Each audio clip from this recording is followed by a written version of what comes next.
तो सीएस वाले बच्चों का जो हॉट सिलेक्शन होता है वो ये होता है कि सर हम प्लेसमेंट लेना चाहते हैं, डेटा साइंस हो गया या फिर एआई हो गया, एमएल हो गया, तो उसमें थोड़ा सा हमको अच्छा पैकेजेस मिल जाता है। तो अगर आप डिफरेंट डिफरेंट ब्रांचेस से हैं तो वो भी आप देख लीजिए कि आगे के 5 साल में क्या हो रहा है, आगे के 10 साल में क्या हो रहा है। जैसे बहुत साल ऐसे पहले होता था कि कंप्यूटर साइंस में लोग चॉइसेस के बेस पे जाते थे, मैकेनिकल में चॉइसेस के बेस पे जाते थे। अब हम लोग चलते हैं, बात करते हैं गवर्नमेंट जॉब्स के बारे में, पीएसयूज के बारे में, कि बेसिकली ये कौन कौन सी कंपनियां होती हैं और इसमें क्या क्या हमारा अचीवेबल होता है।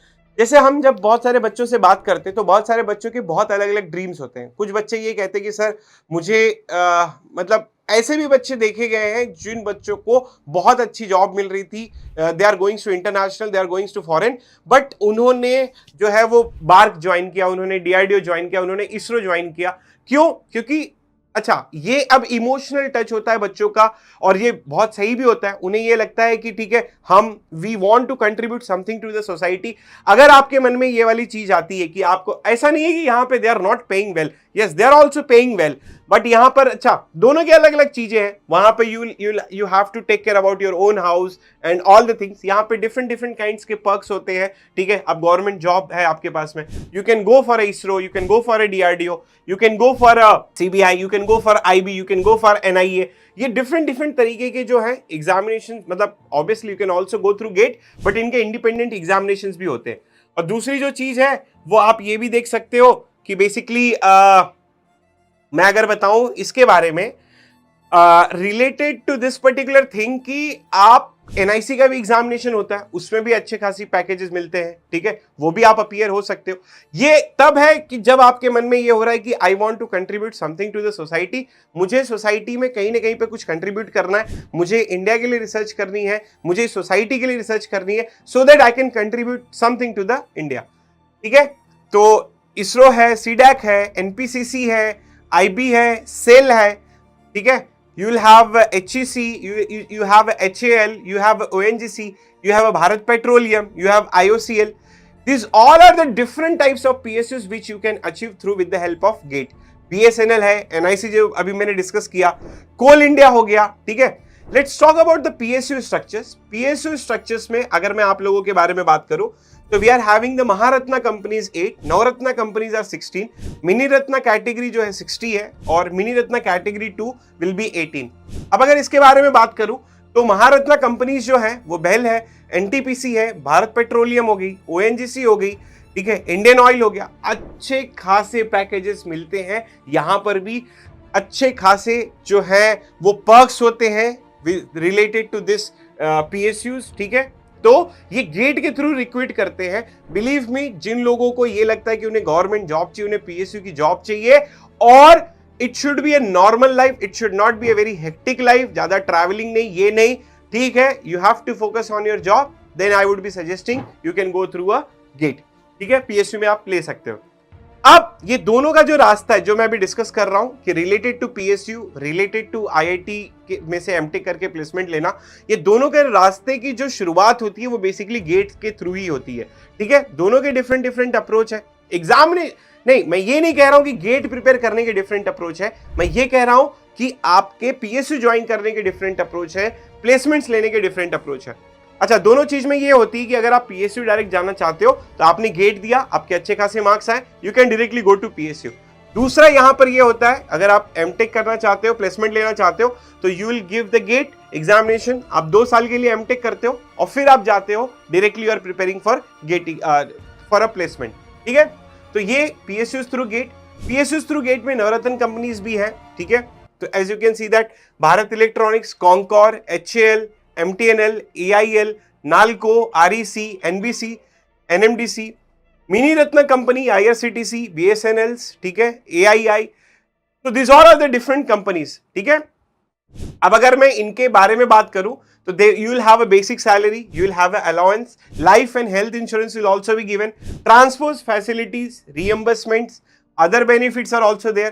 So these all are the things which will be given to that. अब मैं आप लोगों को बात करूंगा, ठीक है, अगर टोटल ग्रॉस सैलरी के बारे में बात करूंगा तो इट विल बी 1.13 lakhs। ठीक है, बेसिक सैलरी विल बी 60,000। अब मैं अगर फॉर एग्जाम्पल मतलब यहाँ पे I have given each and everything which will be related to this कि आपको किस तरीके से क्या क्या इंफॉर्मेशन चाहिए which which everything I have completed it. चलो सैलरी स्ट्रक्चर्स बात कर लेते हैं। ओएनजीसी के बारे में बात करूं तो 60 to 180 के रेंज में है। IOCL 60 to 180, ये ऑलमोस्ट जितनी भी कंपनीज हैं वो 60 to 180 के रेंज में है। So this is the starting salary जो आप बोल सकते हो, ठीक है। कुल मिला के आपको 1.2 1.3 तक जो है वो आसानी से मिल जाता है जब कभी भी आप लोग PSU ज्वाइन करते हो, ठीक है। तो मैं आपका ज्यादा टाइम नहीं लूंगा, मैंने आपको IITs के प्लेसमेंट्स के बारे में बताए, वहां पर भी कुछ स्लाइड्स शो की। तो ऑन एन एवरेज वहां पर 25 से 30 लाख की सैलरी मिल रही है। यहां पर अगर आप ऑन एन एवरेज बात करोगे तो आपको 12 से 14 16 ऑन एन एवरेज अगर मैं पकड़ूं तो 14 15 के बारे में बात करूंगा, ठीक है। दोनों में डिफरेंस है 10 लाख का ऑन एन एवरेज का। लेकिन अगर मैं आप लोगों को ये बोलूंगा कि जिन लोगों को एंटरप्रेन्योरशिप प्रोजेक्ट्स में बहुत ज्यादा इंटरेस्ट है, please go for a placement. जिन लोगों को लगता है कि they want to contribute something to the society, हाँ ठीक है, with the help of some government allowance, then they can go for a PSU, ठीक है। ये दो चीजें हो गई। सबसे पहले तो आप नोट डाउन कर लो कि आपको एग्जैक्टली चाहिए क्या, आपको PSU चाहिए या फिर आपको गवर्नमेंट जॉब्स में जाना है। ये दो चीजें आप डिसाइड कर लो। दूसरी जो इंपॉर्टेंट चीज है कि गेट में अच्छी रैंक लाने के बाद में इमीडिएटली अगर आप लोगों को PSU जाना है, अच्छी रैंक आ गई, PSU मिल जाएगा। प्लेसमेंट्स के लिए 2 साल का वेट करना पड़ता है। You have to prepare, you have to increase your own ability, you have to prepare for your own contribution, you have to prepare for your own aptitude, जहां पर आप ये कैपेबल बनते हो to get a good placements, ठीक है। तो ये एक इमीडिएट है, एक 2 साल का टाइम लेता है। ऑन एन एवरेज मैंने 15 से 16 यहां बोला, ऑन एन एवरेज यहां पर बोला which is nothing but 25 to 30। कोई बात नहीं, अगर आप सिविल में बीटेक कर रहे हो तो भी कोई इश्यू नहीं है, तो भी आप PSU जा सकते हो, तो भी आप IIT जा सकते हो।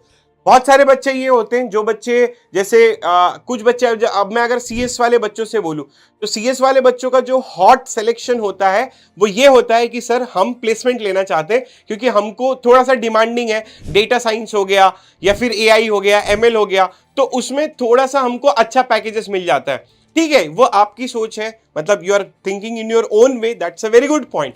अच्छा, कुछ बच्चे जो होते हैं वो सिविल हो गए, मैकेनिकल हो गए, तो with respect to the market if I will be saying, तो they are mostly going for a PSUs, ठीक है। तो अगर आप डिफरेंट ब्रांचेस से हैं तो वो भी आप देख लीजिए कि आगे के 5 साल में क्या हो रहा है, आगे के 10 साल में क्या हो रहा है। मतलब आप ये नहीं बोल सकते कि इमीडिएटली आप लोगों को जो है वो बेसिकली ज्वाइन करना पड़ेगा।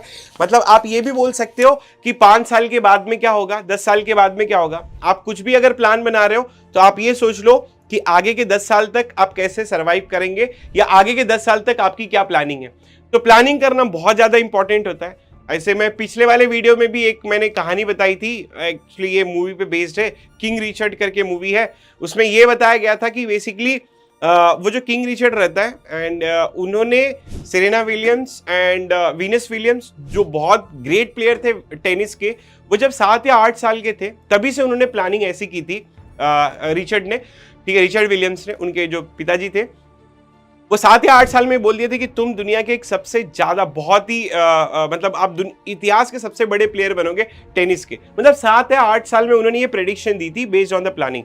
तो अगर आप भी ये प्लानिंग करना चाहते हो कि आप जो है वो 10 साल बाद में आपकी लाइफ कैसी होनी चाहिए, 15 साल के बाद में आपकी लाइफ कैसी होनी चाहिए, तो ये जो है ये चॉइस जो आप लोगे, it will be very important. You have to fix the choice and then you have to do it, ठीक है। जैसे बहुत साल ऐसे पहले होता था कि कंप्यूटर साइंस में लोग चॉइसेस के बेस पे जाते थे, मैकेनिकल में चॉइसेस के बेस पे जाते थे, and life is all about the choices, ठीक है। आप एमटेक, आप सिविल में हो, आप बहुत ही कॉन्शियसली ये डिसीजन लो कि आपको PSUs में जाना है या प्लेसमेंट में जाना है।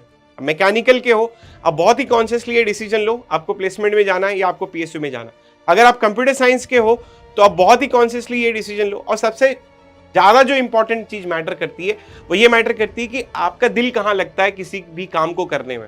आपका दिल लगता है कि आपको रिसर्च करना चाहिए, तो बिल्कुल बहुत सारी इंडियन एजेंसीज हैं जो रिसर्च प्रोवाइड्स करती हैं, इसरो, DRDO, बार्क। आपका दिल करता है कि आपको बहुत अच्छा प्लेसमेंट चाहिए, बहुत सारे IITs हैं जहां पे आप एमटेक करके IIT से प्लेसमेंट ले सकते हो, ठीक है। तो ये हो गई